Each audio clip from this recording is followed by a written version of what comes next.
in-upload ko rin yung napakaganda kong discussion doon sa new model at kung bakit tinatanggi ng Marcos administration yung itong model. Kasi nga, dinidemonize nila si Presidente Duterte doon sa pinasok ng Gentleman's Agreement.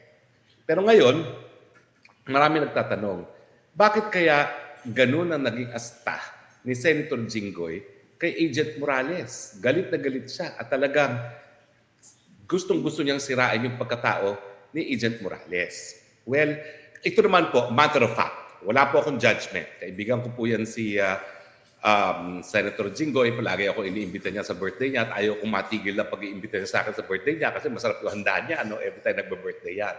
So ako, matter of fact lang. Bakit ganun na naging asta ni Senator Jinggoy kay Agent Morales? Ang quick answer, loyalist po talaga ang mga Estrada. Huwag niyo pong kakalimutan na si Erap Estrada sa panahon ng martial law, siya po ay naging mayor ng San Juan. So talagang supporter po siya ni Marcos Sr. at ni Imelda Marcos. At matapos nga ang EDSA Revolution, nagkaroon ng eleksyon para sa Senado. Dadalawa lang po ang mga oposisyon dun sa Grand Alliance for Democracy na nahalal sa 24 senador. Yan po si JPE at saka si Joseph Estrada. At itong eleksyon naman ito, dyan po tumakbo si Senator Jinggoy at dyan siya naging mayor ng San Juan dahil naging senador na ang kanyang tatay. At syempre ang partido pa rin nila, aliado pa rin ng mga Marcoses. So talaga naman pong loyalist forever ang pamilya ni Jinggoy Estrada. In fact, nung tumakbo para presidente si President Estrada, ay tumakbo rin po si Imelda Marcos. At kung maaalala nyo, bandang huli, nag-withdraw si Imelda Marcos at inendurso si President Estrada. Kaya naman nanalo si President Estrada nung eleksyon para sa presidente. So mantakin ninyo ha, kung 20 years yan na martial law, 20 years naging mayor si Erap Estrada ng San Juan sa ilalim po ng KBL. Matapos yan, tumakbong opposition candidate, dalawa lang silang nanalo in Enrile, at si Jinggoy naman ay naging mayor ng San Juan at siyempre opposition din siya ng panahon ni Cory. So hindi po nakapagtataka na papanigan talaga ni Senator Jinggoy Estrada ang mga Marcoses. Nandyan pa yung katotohanan na itong huling eleksyon, pare-pareho kami tumakbo sa unity team ng presidente nga po ay si Marcos Jr. Now, ang alam ko, ako yung una talagang na-recruit as Senate candidate, pero pangalawa si Senator Jinggoy. At kung mapapansin nyo, hindi gaya nung nakalipas na eleksyon, kung saan parehong natalo yung magkapatid na Estrada, ngayon po sa unity team, siya lang ang kinuha. Hindi kinuha si JV as official candidate ng unity team. So ibig sabihin, talagang malalim ang utang na loob ni Senator Jinggoy sa mga Marcoses. So hindi ako nagtataka na talagang sisirain niya ang pagkatao ng kahit sinong testigo na magbibigay ng testimonya na nakakasira sa mga Marcoses. Isang dahilan po yan. Genuine and true breed loyalist ang mga Estradas sa mga Marcoses. So hindi natin maaalis sa kanya na talagang panigan. Ay naku, hindi po talaga patas ang mga tao sa Senado. Kasi mga politiko yan. So may mga paninindigan yan. At siyempre, meron na yung mga loyalties no, sa larangan ng politika. At talagang loyal ang Estrada sa Marcos. At yan naman po, pinagmamalaki nila. Na bagamat na wala mga Marcoses, nagbalimbingan ng marami, silang mga Estrada, hindi sila nagbalimbing at naging tapat pa rin sa mga Marcos. Pero bukod po dyan, siyempre, huwag natin kakalimutan, na-convict si Jinggoy ng bribery doon sa kaso ni Napoles. Siya'y na-absulto sa plunder pero convicted pa rin for bribery. Medyo mabigat po yan kasi ang bribery may kulong, talagang siguradong may kulong po yan, at meron din pong perpetual disqualification from office. Now, may dalawang teorya po ako dito kasi wala na akong personal na pagkakaalam dyan. Ako isang abogado, nagto-theorize lang ako. Pwede naman po yan. Ito po yung mga educated guess. Meron kasi una na Marites na naalala nyo yung kabuntik ng mawala si Senate President Mig Zubiri bilang Senate President. Ang nag-instiga daw nyon ay si Senator Jinggoy. Ito naman po ay ayon din sa mga senador no, na mga informante natin.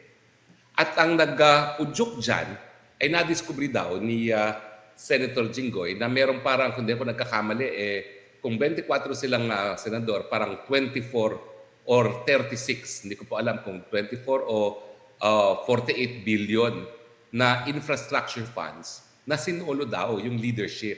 Senate President, Senate Pro Tempore at Majority Floor Leader. Anyway, yan ay sabi rin ng isang senador, no, na nagmamarites. At nadiskubre na sinulo nga nila. Ang nakadiskubre daw si Senator Jinggoy. Kaya nung inilabas niya yan, nagalit yung ibang mga senador, so nagkaroon ng banta doon sa Senate presidency ni Senate President Zubiri. Bukod pa dyan, ito, marites na ito nung senador na nagsabi sa akin, humingi daw ng tulong itong si Senator Jinggoy kay Lam. Kasi alam niyo si Lam, First Lady, pero yan ay Atenista. Merong 6 na Atenista dyan sa Supreme Court na halos lahat po, contemporary niya sa law school.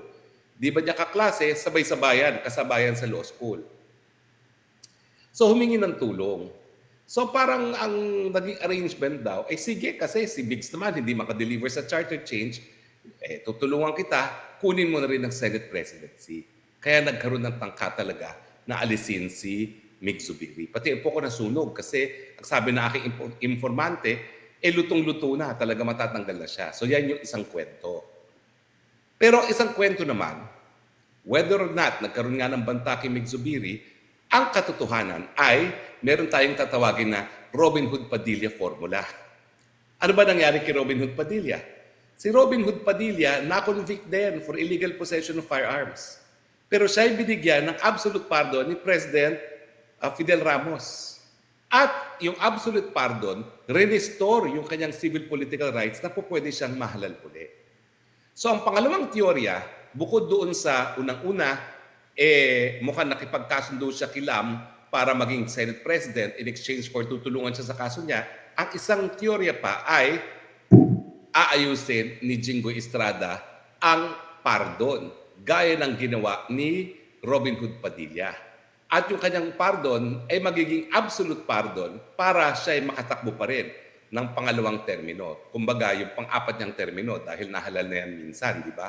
O parang pangatlong termino niya kasi natalo siya doon sa pangalawang attempt niya na maging senador. So ito ata yung second term niya as senator, kung hindi ako nagkakamali. No? So yan yung mga teorya. But in any case, kahit saan mong anggulo tignan, kinakailangan good shot siya kay Lam, good shot siya kay PBBM.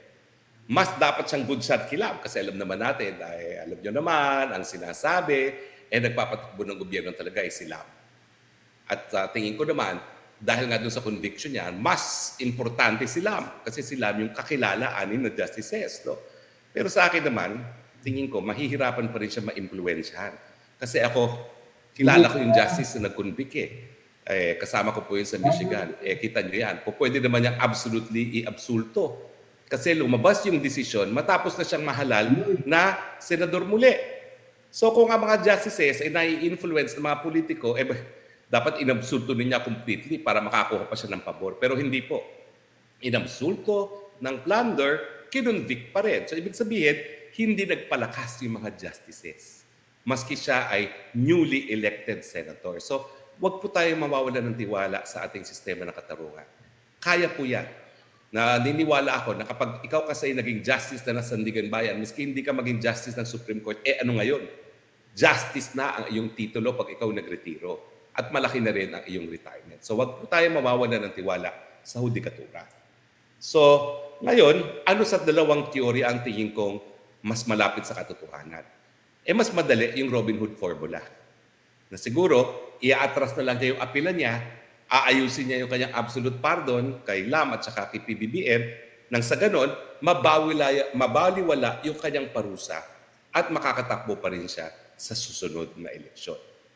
Kung nagawa yan ni Robin Hood Padilla na nag-number 1 pa sa eleksyon, bagamat siya ay na-convict na, bakit hindi naman po pwedeng umasa na mag-number 1 din muli si Jinggoy Estrada sa eleksyon para sa senador, kung isang kapwa niyang convicted felon, naging number 1 pa. Yan po talaga ang politika sa Pilipinas. Ang mga convicted felons ay nakahalal na senador at minsan naging top-notcher senator pa. Ganun po talaga. Hindi naman po sa ako'y nagiging maasim dahil ako'y natalo doon sa Senate election na yan. Yan naman po ay katotohanan lamang. So ano tingin niyo po sa aking mga teorya? Tama ba o hindi? Tignan natin ang mga text ng ating mga texters. Emelita, hello, Attorney Harry Roque. Kaya ganon siya kasi may pinoprotektahan. Wala siyang respeto, kaya hindi din niya deserve ang respeto ng taong bayan. Greetings from Vienna, Austria. Naku po, hello from Vienna, Austria. Alam niyo po, nagbabasa ako tungkol dun sa nakaw na yaman ng mga marsukses. Apparently, dyan sa Vienna, mas mahirap ma-recover ang mga tagong yaman ng mga kurakot dahil mas stricto ang kanilang secrecy laws kung ikukumpara sa Switzerland. Vicente Esplana, good evening. Attorney H. Roque, ano na ang nangyari sa Pilipinas? Binusalan na lahat. Ano na ang SMNI? Lumalaban po SMNI. Hindi ko ba nabalita sa inyo na pinag-file kami ng reply dun sa kaso sa Korte Suprema at in-elevate yung lahat ng record sa National Telecommunication Commission. Trinidad Pogoy Maranga, good evening po Attorney Harry. Shout out from Cordova, Cebu. Mabuhay po kayo. I love Cebu is all I can say. Dominus Pobre, good evening Attorney. Ilang senador na ba ang nahatulan na guilty? Sana sumabay sila kay Unggoy na mapagpiestahan. Well, tignan po natin kung ano mangyayari. Si Max Suke, imbis in aid of legislation, kay Jinggoy in aid of election. Hindi naman po siya kandidato. Baka in aid of absolute pardon.